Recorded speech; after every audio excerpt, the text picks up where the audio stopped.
Now, we've been watching the real estate market slowly implode on itself, and we've been looking at Australia, Europe, United States, Canada, and we're starting to see that things are starting to accelerate here. Vancouver housing in July, and this is according to the Real Estate Board of Vancouver, residential property sales tumbled by 14.6% from June 2018 and a whopping 30.1% from a year ago. In fact, a total of 2,070 transactions took place, which was the fewest since the year 2000, as both buyers and sellers continue to sit on their hands because they're very confused whether the recent price gains will continue or whether the housing bubble has already burst. This is what we saw back in 2006-07. People didn't know what to do. What's going on here? Traffic's drying up. Why are the prices falling? What is happening here? Sales of detached properties in July was just 637, a decrease of 32.9% from the 949 recorded in July 2017. And the 1,079 apartments sold was 26.5% drop compared to the 1,468 sales in July of 2017. And no, this is not seasonal. Last month's sales were 29.3% below the 10-year July sales average. This is what it looks like when the bubble pops. We're seeing it in Australia. We're seeing it in Canada. We're seeing it here in the U.S. It actually just begun in the U.S., but we're already seeing the signs of it. Remember, we're in the hottest season for real estate, and to see what is happening here tells us that it's not going to get a lot better when we move into the winter months. It's actually going to get a lot worse. In the United States, the payroll numbers came out, and of course, as we know, the unemployment numbers, they're fake, phony, and false, and they manipulate this to the nth degree. The BLS reported that the July payrolls missed the amount that they thought was going to happen. They had these expectations that it was going to hit about 193,000, came in around 157,000, which is really meaningless because this is all manipulated anyhow. Now, this is the lowest monthly print since March, but what they did was they lowered the unemployment rate to 3.9% from 4.0%. And of course, as we know, the midterms are coming up. They're going to be lowering the rates, and we've seen this play out before. This is nothing new. Now, remember, a lot of the retail stores, the corporate offices, they're going bankrupt. People are being laid off. Toys R Us, well, they went bankrupt, and there were a lot of jobs lost, about 30,000 or so. But if we look deeper into the jobs report, what do we see? High wage jobs have actually been declining throughout 2018 as employers have shifted their hiring to low-wage occupations and replacing existing highly paid workers with less productive but cheaper individuals. Now, of course, why are they doing this? Because, as they've been telling us, employment is at the level of being full, where, wow, all these job openings, but we just can't find workers. If that is truly the case, wages would be increasing. We wouldn't see the opposite happening. It makes no sense. So that whole thing that they're telling us is completely ridiculous. Now, what about the college degree workers? Because what we're seeing right now is that the workers they're hiring, they're high school graduates, or those without a high school diploma. Remember what the globalists, the central bankers, the deep state, what they wanted to do.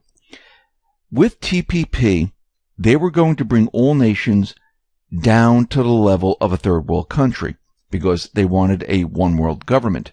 You don't bring everyone up to the United States level. You bring everyone down to the lowest common denominator. That was the plan. That's why this is part of the agenda, to have all these illegals come into the country.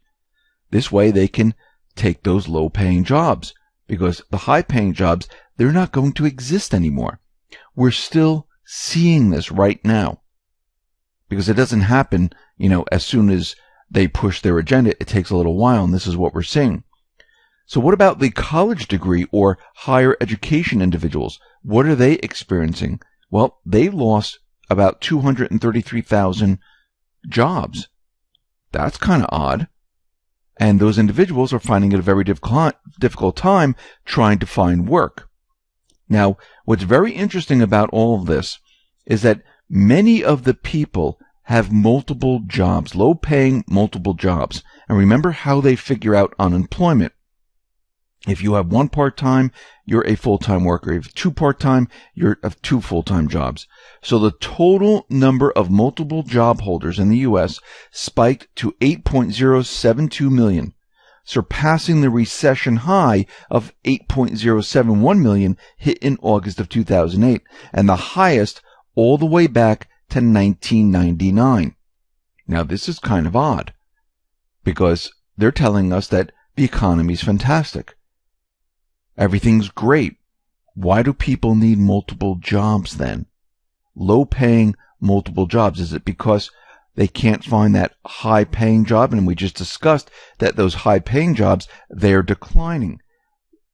Companies are letting those people go, and they're getting low-paying workers to replace them. Now, there was something else that was even worse in the report. Now, they reported that there was a 2% increase in average hourly earnings. But when netting out the 2.9 increase in inflation, real wages actually declined by 0.2%, which was the biggest monthly drop in average hourly earnings going back to around 2012. So people are actually making less right now, not more. So if there's no slack in the labor force, we're at maximum employment. Why are the real average hourly earnings turning negative year over year? Because when you cannot find that worker, you raise the salary because you want to bring them in, supply demand. That's what this is all about. But we're not seeing this at all. We see the U.S. services economy. It has slumped in July. And following yesterday's disappointment in manufacturing data, Market's latest survey confirms the service industry slowed in July as higher prices are hurting margins and business expectations in a 6-month low. Now, it gets a little bit worse than that. The ISM's services survey tumbled with a big miss to its worst since August of 2017. And we also see new orders, they're crashing by about 6.2% to 57. This is the biggest drop since August of 2016. And the whole thing, as we're looking at all these different indicators, everything's starting to crash all around us. And we're seeing it big time in real estate. And there's nothing the central bankers can do at this time. I mean, think about what they've done in the past. Well, they allowed subprime people come in to purchase autos, subprime to come in and purchase autos. The real estate market, well, they were lowering the interest rates to allow more individuals to come into the market. Now interest rates are moving up. They also allowed no down payment. They also allowed no income check. I mean, where do you go from here? Now interest rates are starting to rise. But remember, the central bank, they don't want people to notice what they're doing. Now, the Fed came out and they said, well, we're not going to raise interest rates right now. We're going to hold it steady. Now, remember, Trump came out and said, hey, look what you're doing here. You're raising rates. This is not good, but you're the Fed. Do what you need to do. The central banks, they do things in the background so you don't notice them. So they're not called out, and they're very, very sneaky in the way they do this. And they always stay in the background like, hey, we're not doing this. We're making sure that everything is great. Go back to 1971. What were they doing at that time before we came off the gold standard? They were creating currency like crazy in the background. No one really noticed that. Then Nixon came out and he was like, whoa, look at this, because they knew what they were going to do. There's gold speculators in the market. Well, countries saw the central bank printing more money, and these individuals, these countries, they wanted their gold back. To stop this, well, they had to shut the gold window.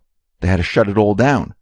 And to allow the central banks to move forward and create more currency and take control of the government, full control, I should say, they had to come off the gold standard. But of course, they made it seem like it was in our best interest and they did things in the background. They're doing the same thing right now. So what are they doing? Well, the first thing we know is that Trump called out the Fed, that they were raising the rates, and this is not good. So the Fed said, okay, he put that out there. Let's do the following. Let's not raise rates. Now remember what the Fed is doing here. They're doing two things. They have their balance sheet of like $4.5 trillion worth of toxic crap on their balance sheet. Well, it's not toxic anymore because they blew up the bubbles. They bought it for pennies on the dollar. They blew up the bubbles. Now they can let it go and cash in on it. So they have two things where they're going to drive this economy into the hole. They have the rates that they're going to raise. We saw this back in 2006, 2007, going into 2008. And they had to then quickly cut it off, and they started to drop the rates, and the economy started to fall apart. They saw this happen. Now what they're doing is they're raising rates very, very slowly. Before they were able to do it a lot faster. But they know that the economy will completely rip itself apart if they raise it like 1% or 1.5% like they were doing back in 2005, 2006, going into 2007. They also have their balance sheet where they're unwinding. And they know that this is going to cause a problem. So they held off on the rate increase and they accelerated their balance sheet normalization, where they unloaded more of this crap that they have on their balance sheet. Now remember, the Fed came out and they said they were going to discontinue the Fed graph, the data of their balance sheet normalization. They don't want you to see the timing of when they unload compared to what's happening in the stock market and everything else. This way you put two and two together and you start to figure out what they're trying to do here. This is why they're also changing the yield curve calculation. This way you can say, hey, look, the yield curve, it's not inverting. We're not heading toward a recession. Everything is fine. So what they're doing in stealth mode right now, they are pushing this to the extreme. So when we look at this, we can see that in July, the QE unwind accelerated sharply. According to the plan, the Fed was supposed to shed up to $24 billion in Treasury securities in July, up from $18 billion a month in the prior 3 months. Over the 4 weeks ending August 1st, the balance of the Treasury securities fell by $23.5 billion, the lowest since April 16, 2014.